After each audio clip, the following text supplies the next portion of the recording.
E aí, pessoal, tudo bem? Estou fazendo mais esse contato aqui para a gente fechar mais uma aula de grandezas químicas, né? Porque eu sei que é um conteúdo complicado, exige muito cálculo, então eu quero tirar umas dúvidas mais básicas nessa videoaula.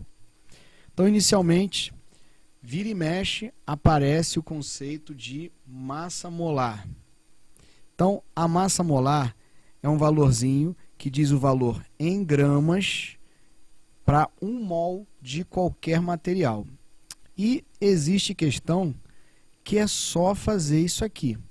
Então, é uma coisa muito básica que a gente não pode dar mole de perder. Por exemplo, se alguém pede para você a massa molar do ferro, a fórmula do metal ferro é muito simples, ela é só a representação do átomo e acabou.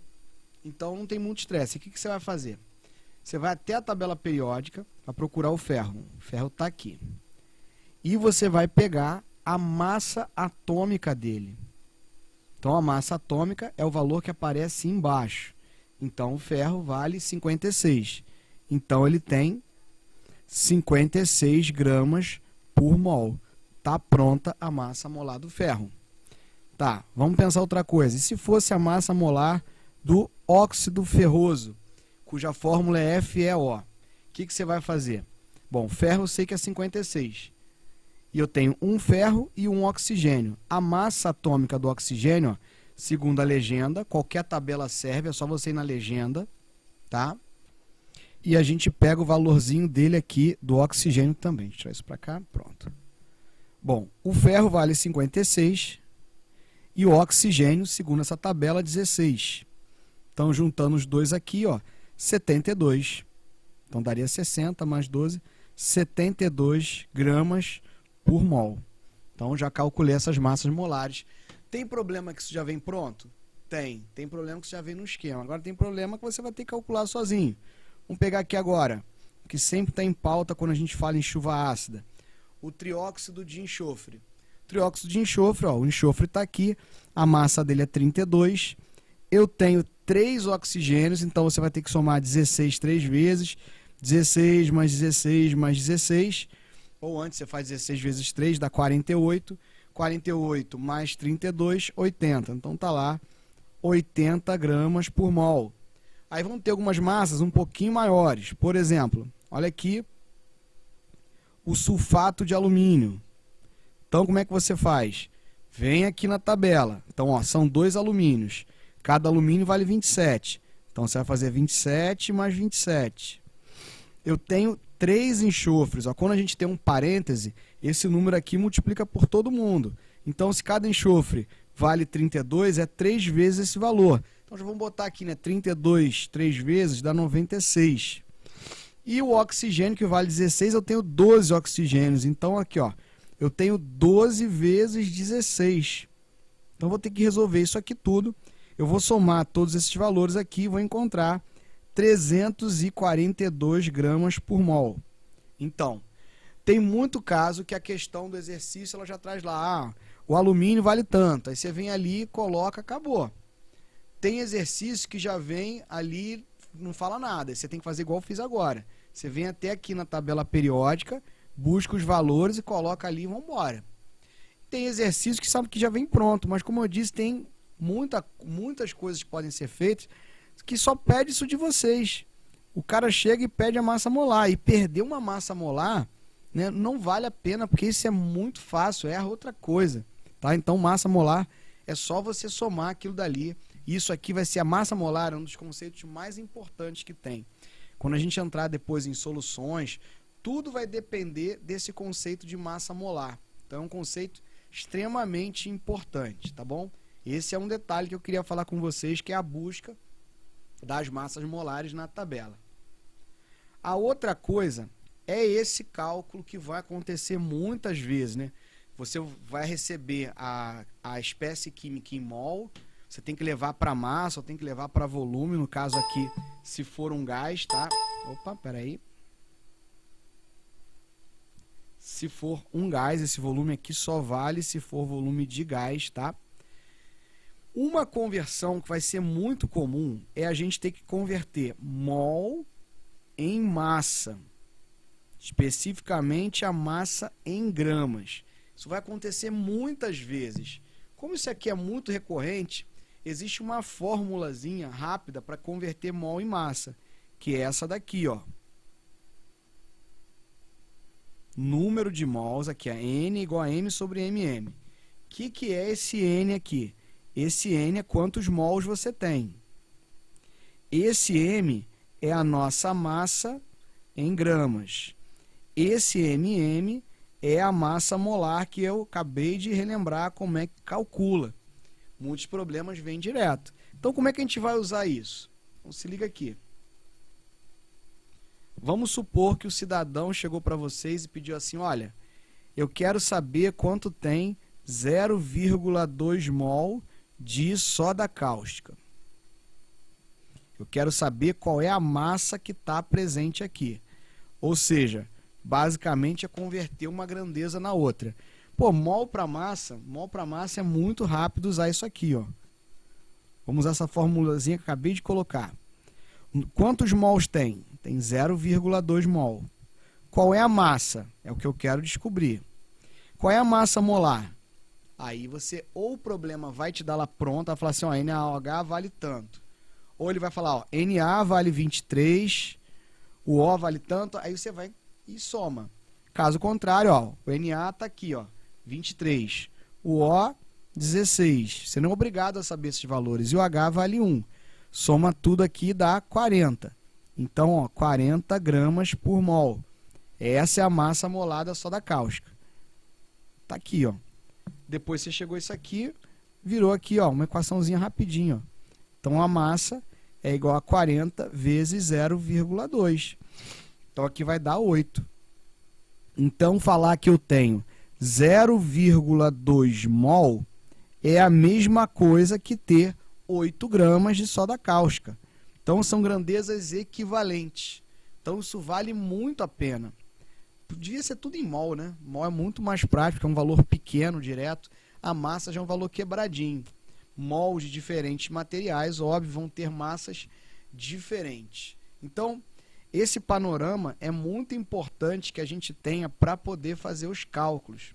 Então, se você está com dúvida nisso daqui, vai ter que sentar e fazer uma quantidade boa de exercícios. Vamos ver mais uns exemplos aqui.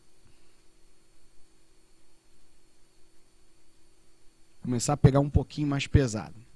Então, imagina que eu quero saber... vamos ver aqui. Opa. Vou clicar aqui.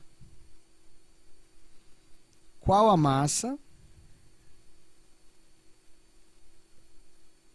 de ácido fosfórico presente... Eita, ficou feio. Presente em 10 a 3 mol. Ah, tem que trabalhar com potência? Olha, que eu sempre falo, potência é uma coisa que veio para facilitar a nossa vida e não o contrário. Então a gente tem que se habituar. Isso é 1000, né? Eu escrevi 1000 de uma outra forma. Então vamos lá. Então, primeira coisa, massa em mol, mol em massa. Apareceu massa em mol, você vai precisar da massa molar. Será que você aprendeu a calcular a massa molar direitinho? Então, vamos fazer o seguinte, ó. Procure na tabela, pause esse vídeo e vê se vai bater com a minha. Ó, pausa agora. Despausou? Então, a massa disso daqui vai dar 98 gramas mol se você somou certinho. Bom, eu resolvi no outro com uma formulazinha. Tudo aqui você vai matar com regra de 3. Como é que você pode matar também, ó? Quando a gente põe a unidade da massa molar, isso aqui já é uma cola. Ó, 98 gramas barra mol. Quer dizer, eu tenho 98 gramas em 1 mol. É isso que o problema está me dizendo, a unidade. Quando eu tiver 10 a 3 mol, qual vai ser a massa? Acabou, pessoal. Aqui eu tenho uma regra de 3 simples. Tudo vai ser regra de 3 simples. Então, a massa aqui vai ser o quê? 98 vezes 1000, 98 vezes 10 a 3, ou 98.000 gramas. Ou se você achou que está grande, quer dar o valor fora dessa unidade aqui, vamos trabalhar um múltiplo, eu tenho 98 quilogramas, que é a mesma coisa.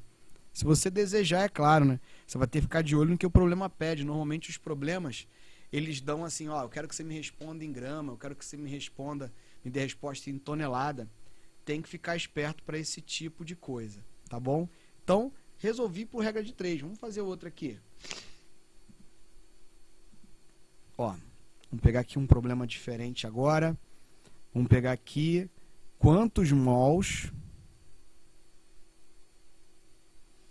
existem em 44,4 gramas de cloreto de cálcio.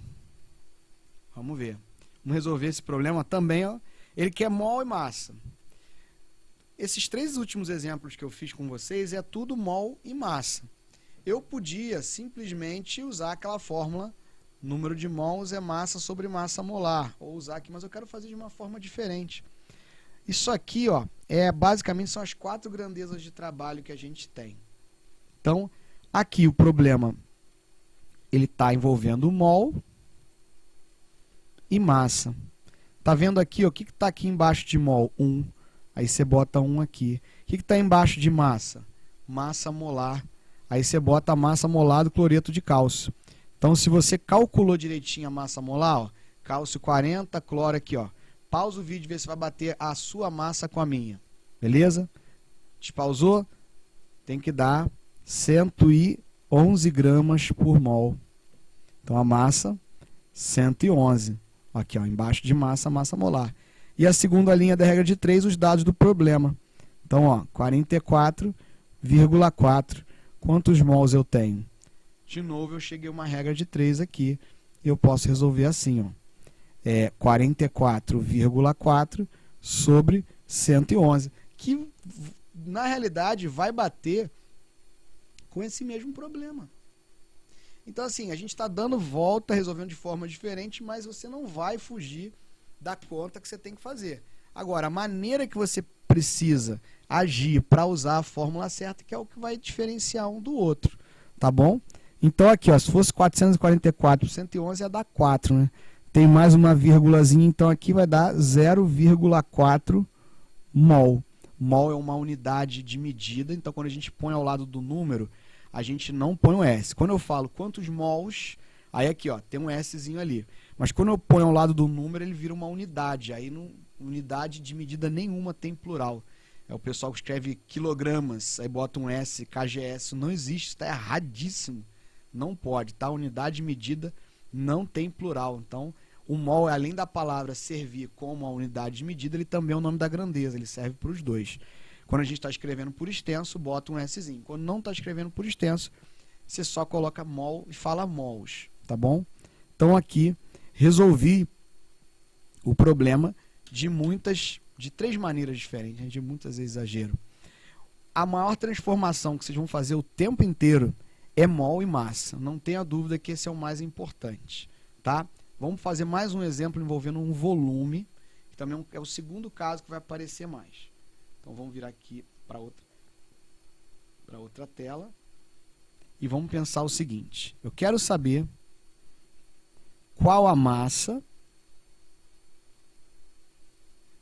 de gás nitrogênio presente em 448 litros medidos nas CNTP. Como que a gente resolve isso aqui? Jogo rápido. Primeiro, já vi que estou trabalhando com volume. E é um volume de gás. Para trabalhar com volume de gás, o cidadão ele precisa me dar a temperatura e a pressão para eu poder trabalhar. Eu vou jogar uma equação para poder descobrir o número de mols. Só que isso não é nem um pouco prático, né? Existe uma coisa chamada volume molar, que para cada temperatura e pressão tem um valorzinho certo. Na química a gente trabalha muito num negócio chamado CNTP, que quer dizer condições normais de temperatura e pressão. É a temperatura 0 grau, pressão de uma atmosfera, dá sempre o mesmo resultado. Esse volume molar é fixo, é 22,4 litros mol para qualquer gás que você imaginar ideal, tá? Então qualquer gás vem esse valor. Tem problema que fala já CNTP, então ele já está gritando automático para você, amigo, usa 22,4, é isso que ele está te falando. O ideal é que você já saiba que tem problema que nem forma esse 22,4, para falar a verdade, a maioria nem fala. É tão corriqueira essa situação do 22,4, né, que é comum. Hoje em dia existe ainda CPTP, que é o 22,7, tem CATP, que é condição ambiente, a condição padrão, né? O certo seria usar a CPTP, condição padrão, onde você tem um volume molar de 22,72, para ser preciso. E o CATP é a condição ambiente, normalmente a gente usa 25, mas o que vocês precisam saber mesmo é o 22,4 que aparece em todas as questões. Tem um movimento aí mais moderninho, que trabalha no CPTP, que é o 22,7 litros por mol. Também aparece bastante. Como que a gente vai trabalhar com isso daqui? Então vamos fazer a relação aqui de massa e de volume. Como que a gente trabalha isso? Igualzinho ao anterior, é mais seguro, tá? Aqui é massa e volume. Qual é a massa desse cidadão aqui? A massa molar dele. Aqui, ó, pensou em massa, é a massa molar. Tá aqui. A massa molar, o nitrogênio aqui, ó, vale 14, segundo a tabela periódica. Então tem duas vezes a massa molar dele, 14 mais 14, 28. Então o MM dele, do nitrogênio, 28, porque é o nitrogênio. Volume, está aqui VM. VM é de volume molar. O volume molar, já que está nesse NTP, o problema avisou, vai ser 22,4. Qual vai ser a massa? Então ele quer saber isso aqui, nosso X, nosso M, eu gosto de chamar pela incógnita inicial. Qual é o volume aqui? Então vamos fazer aqui a regrinha de 3. O problema aqui já está morto, né? Vai ficar... Ih, peraí que eu esqueci, botei V aqui, o V não, V eu tenho. Senão eu vou ficar assim, com duas incógnitas, né? Eu tenho aqui o volume que ele deu. 448. Tem uma coisa muito simples, que é assim, massa embaixo de massa, volume embaixo de volume. Isso é uma mão na roda quando você está montando isso aqui. Porque muita gente sabe montar, sabe fazer regra de 3, mas não sabe qual regra de 3 montar. Só você botar de grandeza aqui, ó. Nem como é que eu adivinhei que é massa e volume? O problema avisou. O problema é que, ó, massa e volume. Deixei os dois aqui, ó. Esse quadrinho branco aqui é sempre a primeira linha da regra de 3. Então, ó, 22, 28, 22,4. Agora vamos resolver isso aqui. Vai ficar 448 vezes 28 sobre 22,4. Aqui dá 1, dá 2, né? Dá 20. Então, 560 gramas, né? 448 dividido por 22,4 dá 20. 20 vezes 28 dá 280 vezes 2, 560 gramas. Então, ter 448 litros de nitrogênio é a mesma coisa que ter 560 gramas de nitrogênio. Então, é a massa desse gás. Então, é muito importante que você esteja firme nessa parte aqui, gente. Tem os cálculos, eu sei que tem um pessoal que não gosta muito de matemática, mas não tem para onde correr. Eu juro para vocês que eu estou fazendo de um jeitinho mais simplificado possível. Tá bom? Então, espero que vocês tenham gostado. Até a próxima. Tchau.